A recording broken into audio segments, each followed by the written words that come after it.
Assalamualaikum warahmatullahi wabarakatuh. Kami dari tim dosen Universitas Semarang. Untuk pertemuan kali ini, saya akan menjelaskan mengenai analisa rasio keuangan. Terima kasih untuk para mahasiswa, khususnya mahasiswa karyawan analisis laporan keuangan di hari Minggu. Dalam pembelajaran kali ini, tujuannya kita untuk mengetahui kondisi keuangan atau prestasi keuangan suatu perusahaan pada suatu periode tertentu.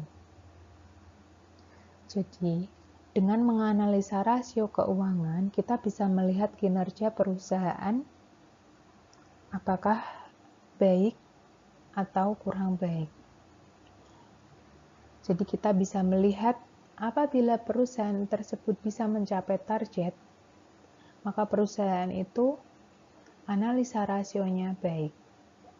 Sebaliknya, apabila perusahaan tersebut tidak bisa mencapai target, analisa rasionya tidak baik.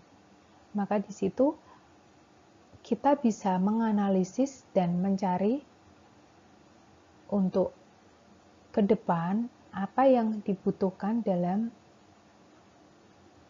rasio tersebut. Menurut James C. Van Horn, pengertian rasio keuangan merupakan indeks yang menghubungkan dua angka akuntansi dan diperoleh dengan membagi satu angka dengan angka yang lainnya. Pentingnya rasio keuangan untuk melihat gambaran baik dan buruknya suatu perusahaan dengan melihat laporan keuangan. Dengan cara membandingkan rasio keuangan secara histori, yaitu rasio keuangan pada saat tahun ini dan rasio keuangan di tahun sebelumnya. Kemudian membandingkan dengan rasio industri dengan industri yang lain yang sejenis. Hasil rasio keuangan ini digunakan untuk menilai kinerja manajemen dalam suatu periode. Apakah mencapai target seperti yang telah ditetapkan? Juga dapat dinilai kemampuan manajemen dalam memberdayakan sumber daya perusahaan secara efektif. Ya, jadi dari kinerja yang dihasilkan, kita dapat jadikan sebagai evaluasi hal-hal yang perlu dilakukan ke depan agar kinerja manajemen dapat ditingkatkan atau dipertahankan sesuai dengan target perusahaan. Atau kebijakan yang harus diambil oleh pemilik perusahaan untuk melakukan perubahan terhadap orang-orang yang ada di manajemen di tahun yang akan datang. Berdasarkan klasifikasi rasio ada dua, berdasarkan sumber data dan berdasarkan tujuan. Berdasarkan sumber data, rasio neraca, rasio laba rugi, dan rasio antar laporan. Rasio neraca yaitu membandingkan angka-angka yang hanya bersumber dari neraca. Yang kedua, rasio laba rugi membandingkan angka-angka yang hanya bersumber dari laporan laba rugi. Dan rasio antar laporan membandingkan angka-angka dari dua sumber, baik yang ada di neraca maupun di laporan laba rugi. Berdasarkan tujuannya, klasifikasi rasio ada 4. Yang pertama, rasio likuiditas, rasio solvabilitas, rasio profitabilitas, dan rasio aktivitas. Nanti kita akan bahas satu persatu. Kemudian rasio likuiditas, yaitu rasio yang menunjukkan untuk mengukur kemampuan perusahaan dalam memenuhi kewajibannya yang sudah jatuh tempo, baik kewajiban kepada pihak luar perusahaan maupun di dalam perusahaan. Pada tujuan penghitungan rasio likuiditas, memberikan cukup banyak manfaat bagi berbagai pihak yang berkepentingan terhadap perusahaan.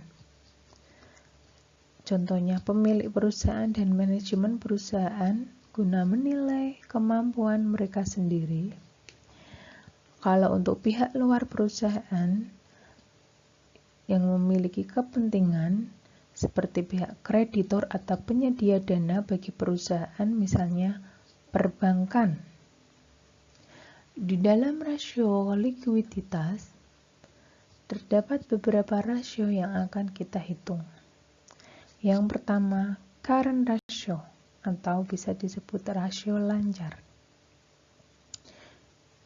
Di sini, di dalam rasio lancar, kita gunakan untuk mengukur kemampuan perusahaan dalam membayar kewajiban jangka pendek atau hutang yang segera jatuh tempo pada saat ditagih secara keseluruhan. Dari hasil pengukuran current ratio, apabila rasio lancar rendah, dapat dikatakan bahwa perusahaan kurang modal untuk membiayai hutang. Namun, apabila hasil pengukuran tinggi, belum tentu kondisi perusahaan sedang baik. Hal ini dapat terjadi karena kas tidak digunakan sebaik mungkin.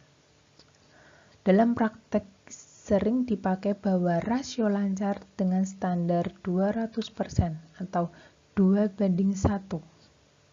Di sini untuk rumusnya, current ratio sama dengan aktiva lancar dibagi hutang lancar dikali 100%. Aktiva lancar dan hutang lancar bersumber pada neraca. Aktiva lancar berada di sisi aktiva dan hutang lancar berada di sisi pasiva. Yang kedua, rasio cepat atau quick ratio. Kita gunakan rasio cepat ini untuk mengukur kemampuan perusahaan dalam memenuhi atau membayar kewajiban hutang lancar dengan aktiva lancar tanpa memperhitungkan nilai persediaan. Kita untuk mencari quick ratio, kita ukur dari total aktiva lancar, kemudian dikurangi nilai persediaan, dibagi hutang lancar. Bahwa aktiva lancar dan persediaan bersumber pada neraca di sisi aktiva, dan hutang lancar bersumber pada neraca di sisi pasiva.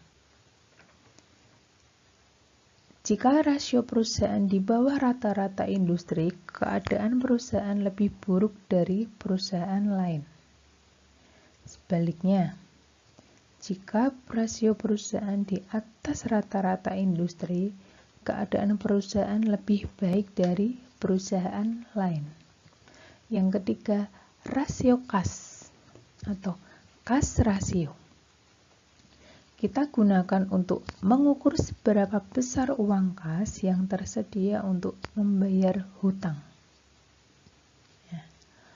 Rumus yang dipakai, kas rasio sama dengan kas plus bank dibagi hutang lancar. Di sini kita bisa melihat bahwa kas bersumber di sisi aktiva dan hutang lancar di sisi pasiva. Keduanya bersumber pada neraca. Jika rata-rata industri kas rasio adalah 50%, maka keadaan perusahaan lebih baik dari perusahaan lain. Namun, kondisi rasio kas terlalu tinggi juga kurang baik karena ada dana yang menganggur atau yang tidak digunakan secara optimal. Sebaliknya, apabila rasio kas di bawah rata-rata industri, kondisi kurang baik. Dilihat dari rasio kas, karena untuk membayar kewajiban masih memerlukan waktu untuk menjual sebagian dari aktiva lancar. Yang keempat, working capital to total asset ratio. Di sini kita bisa melihat dari modal kerja. Mengenai modal kerja, di sini kita bisa menghitung menggunakan aktiva lancar dikurangi hutang lancar dibagi jumlah aktiva. Jadi, untuk menghitung modal kerja yang dimiliki perusahaan, kita saat ini menghitung working capital to total asset ratio saat uang yang disimpan di rekening bank atau aset diuangkan dengan cepat.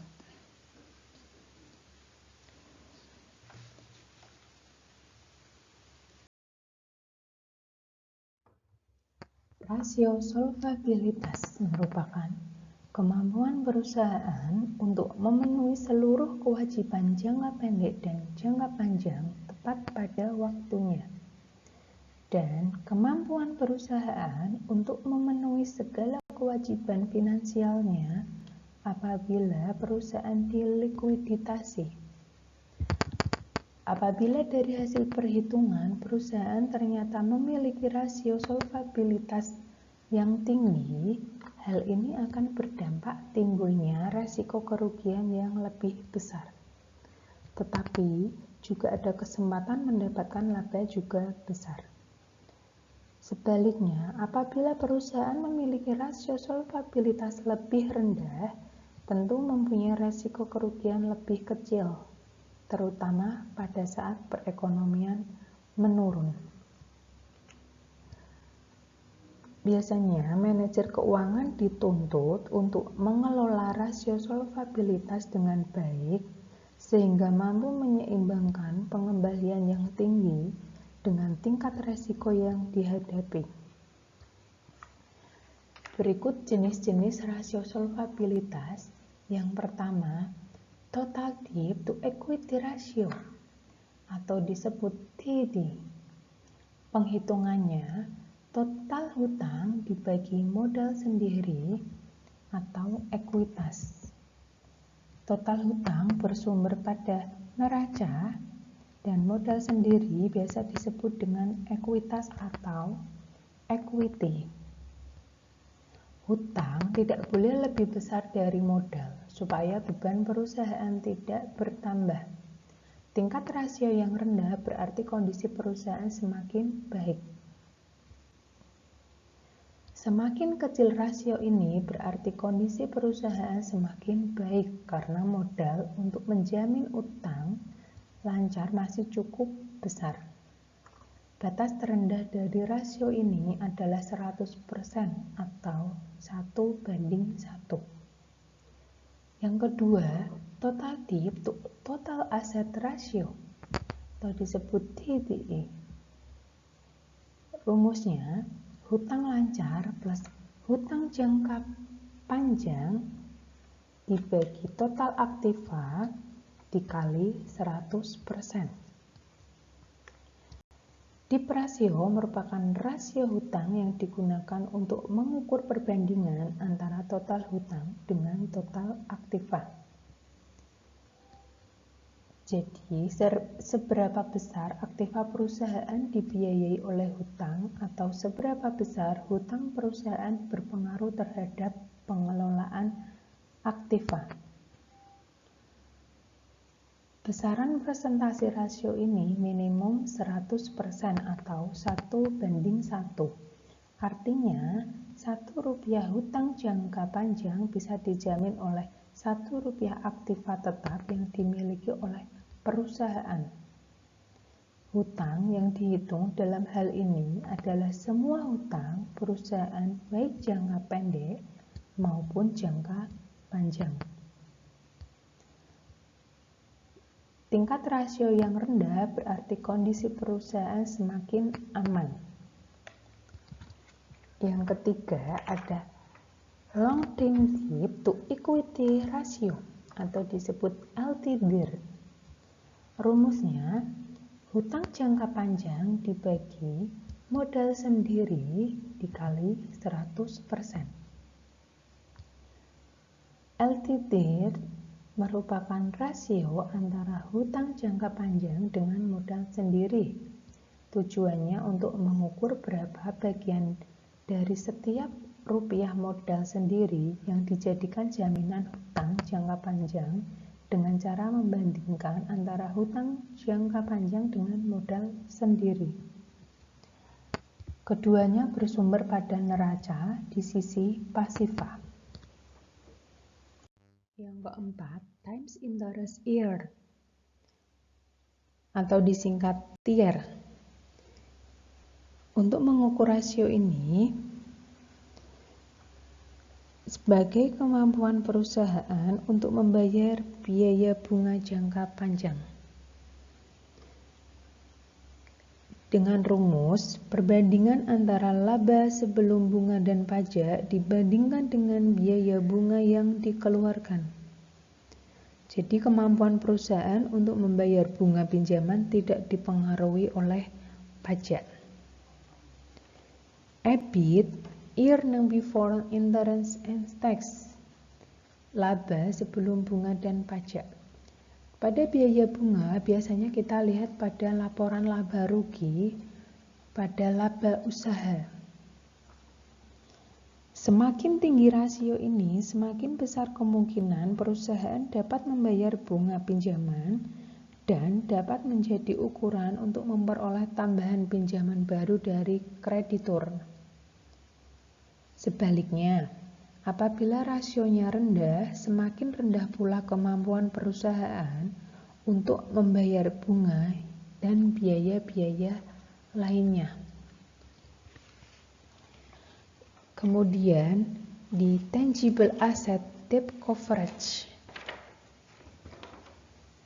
merupakan besarnya aktiva tetap tangible yang digunakan untuk menjamin hutang panjang. Biasanya kita sebut dengan TAD coverage, yaitu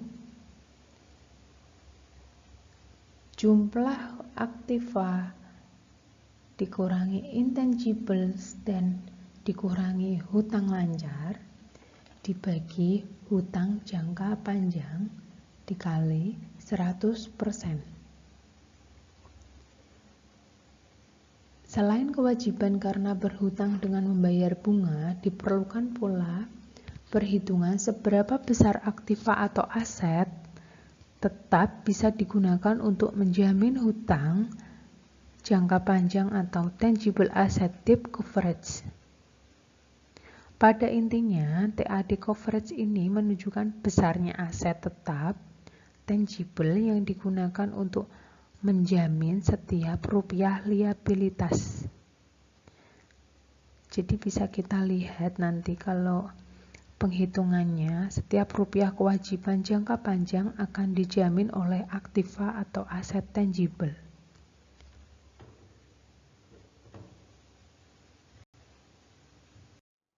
Rasio aktivitas mengukur efektivitas perusahaan dalam menggunakan sumber-sumber dananya.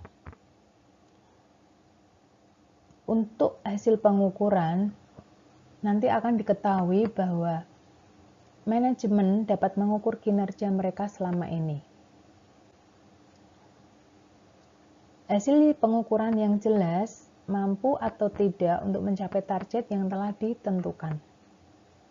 Apabila perusahaan tidak mampu mencapai target, pihak manajemen harus mampu mencari sebab-sebab tidak tercapainya target yang telah ditentukan. Dan kemudian mencari kebutuhan yang diperlukan untuk perbaikan. Namun, apabila mencapai target yang ditentukan, perusahaan harus mempertahankan dan ditingkatkan untuk periode-periode berikutnya. Demikian, ada jenis-jenis rasio aktivitas. Yang pertama, total asset turnover. Kemampuan dana yang tertanam dalam keseluruhan aktiva berputar dalam suatu periode tertentu atau disebut dengan TATO. Penghitungannya, penjualan dibagi jumlah aktiva. Nanti hasilnya akan kita lihat berapa kali perputaran aset. Semakin cepat perputaran total aset menunjukkan bahwa semakin efektif perusahaan dalam memanfaatkan semua kekayaan yang dimiliki. Untuk penjualan berasal dari laporan laba rugi dan total aktiva berasal dari neraca. Yang kedua, receivable turnover atau perputaran piutang, disingkat dengan RTD.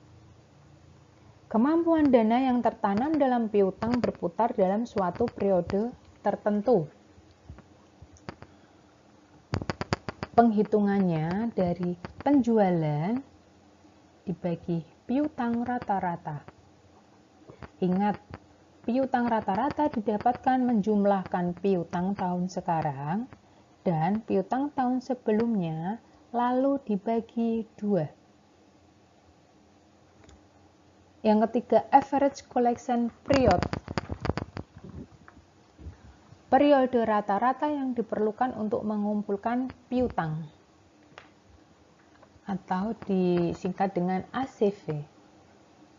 Penghitungannya, piutang rata-rata dibagi penjualan kredit dikali 360 hari. 360 hari ini didapatkan dari jumlah hari dalam setahun. Kadang ada yang menggunakan 365 hari atau 360. Tapi di sini kita gunakan yang 360. Piutang rata-rata, ingat, piutang rata-rata didapatkan dari penjumlahan piutang tahun sekarang dan penjumlahan piutang tahun yang sebelumnya lalu dibagi 2. Ya. Jadi semakin cepat perputaran piutang, semakin bagus perusahaan dalam pengumpulan piutang. Kemudian yang keempat, inventory turnover atau perputaran persediaan. Kemampuan dana yang tertanam dalam inventory berputar dalam suatu periode tertentu. Bisa disingkat dengan ITD. Jadi, penghitungannya dari harga pokok penjualan dibagi rata-rata persediaan atau inventory rata-rata. HPP berasal dari laporan laba rugi dan rata-rata persediaan berasal dari neraca. Ingat ya, kalau untuk rata-rata persediaan ini didapatkan dari jumlah persediaan tahun sekarang dan jumlah persediaan tahun sebelumnya lalu dibagi 2. Yang kelima, average day inventory. Bisa disebut dengan ADI. Di sini untuk periode menahan persediaan rata-rata atau periode rata-rata persediaan barang yang berada di gudang. Jadi kita punya persediaan di gudang, kita mau menghitung dan menahan persediaan rata-rata dengan cara membagi inventory rata-rata atau rata-rata persediaan dikali 360 dibagi harga pokok penjualan. 360 kita cari dari jumlah hari. Jadi untuk average day inventory, semakin cepat barang yang dimiliki oleh perusahaan terjual, maka semakin cepat perputaran persediaan tersebut. Yang keenam, working capital turnover. Rasio untuk mengukur atau menilai koefektivitas modal kerja perusahaan selama periode tertentu. Artinya, seberapa banyak modal kerja yang berputar selama suatu periode atau dalam suatu periode. Untuk mengukur rasio ini, kita bandingkan dengan penjualan dibagi aktiva lancar dikurangi hutang lancar. Nanti kita akan tahu berapa kali perputaran modal kerja tersebut. Yang keempat, inventory turnover. yaitu rasio yang digunakan untuk mengukur berapa kali dana yang ditanam dalam sediaan atau inventory ini berputar dalam suatu periode atau disingkat dengan ITD. Cara penghitungannya dengan membandingkan antara harga pokok penjualan dibagi inventory rata-rata atau rata-rata persediaan. Rata-rata persediaan didapatkan dari menambah persediaan tahun sekarang dan persediaan tahun sebelumnya, lalu dibagi 2. Jadi, apabila perputaran sediaan rendah, berarti perusahaan bekerja secara tidak efisien atau tidak produktif dan banyak barang sediaan yang menumpuk. Sebaliknya, apabila perusahaan bekerja dengan baik, perputaran persediaan itu sangat cepat. Untuk melihat dari hari rata-rata sediaan yang tersimpan dalam gudang, dapat dicari dengan cara membagi jumlah hari dalam 1 tahun dibagi perputaran sediaan. Membagi hari dalam setahun dibagi hasil dari perputaran sediaan. Yang kedua, average day inventory, yaitu periode menahan persediaan rata-rata atau periode rata-rata persediaan barang berada di gudang atau disingkat dengan AD. Penghitungannya, kita melihat dari inventory rata-rata dikali 360 dibagi harga pokok penjualan. Nanti akan kita lihat hasilnya berapa kali average day inventory. Untuk inventory day, semakin cepat barang yang dimiliki oleh perusahaan terjual, semakin baik perusahaan dalam menahan persediaan. Yang keenam, working capital turnover. Rasio untuk mengukur atau menilai keefektifan modal kerja perusahaan selama periode tertentu. Kita membandingkan dari penjualan dibagi modal kerja. Apabila perputaran modal kerja yang rendah, dapat diartikan perusahaan sedang kelebihan modal kerja. Hal tersebut disebabkan rendahnya perputaran persediaan atau piutang yang terlalu besar. Demikian pula sebaliknya, jika perputaran modal kerja tinggi, mungkin disebabkan dengan tingginya perputaran persediaan atau perputaran piutang dan saldo kas terlalu kecil. Jadi kita bisa melihat dari rasio aktivitas untuk pengukuran jenis-jenis rasio ini. Rasio profitabilitas mengukur kemampuan perusahaan dalam menghasilkan profit dengan menggunakan sumber dana yang dimiliki oleh perusahaan. Efektivitas dan efisiensi manajemen dapat dilihat dari laba yang dihasilkan terhadap penjualan dan investasi perusahaan. Jadi, semakin tinggi nilai rasio, maka kondisi perusahaan semakin baik. Nilai yang tinggi melambangkan tingkat laba dan efisiensi perusahaan yang tinggi. Jenis-jenis rasio profitabilitas yang pertama ada gross profit margin. Rasio yang digunakan untuk mengukur margin laba atas penjualan. Untuk menghitung margin laba kotor menggunakan gross profit margin.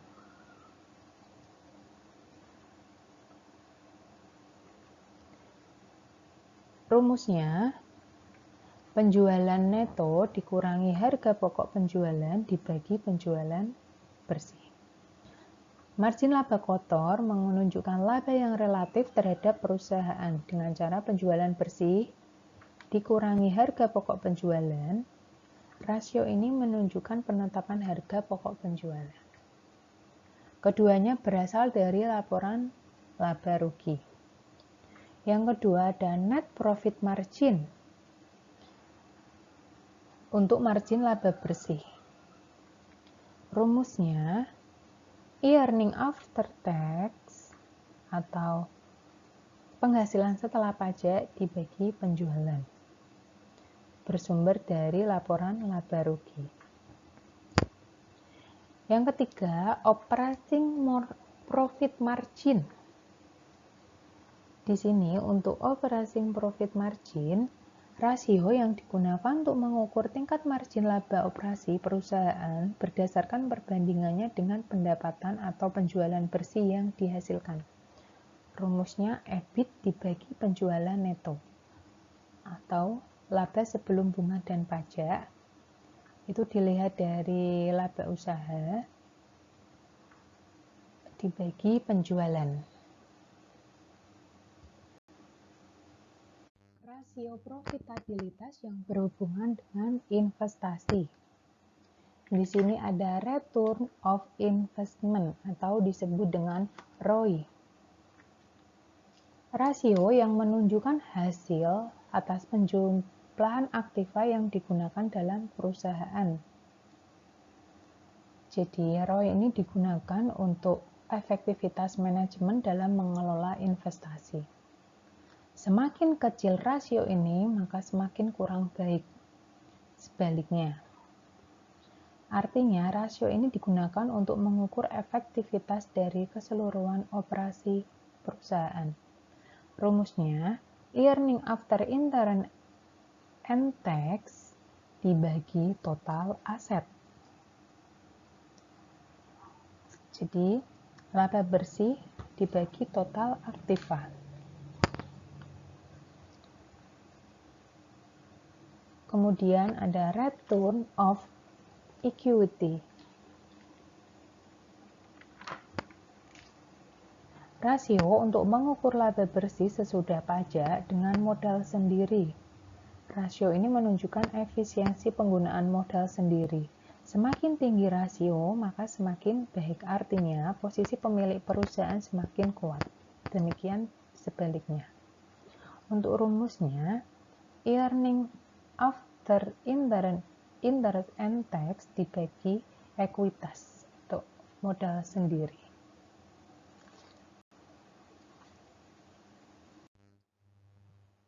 Terima kasih, semoga semua bisa memahami, bisa menginterpretasikan kondisi keuangan perusahaan yang berkaitan dengan rasio keuangan. Assalamualaikum warahmatullahi wabarakatuh.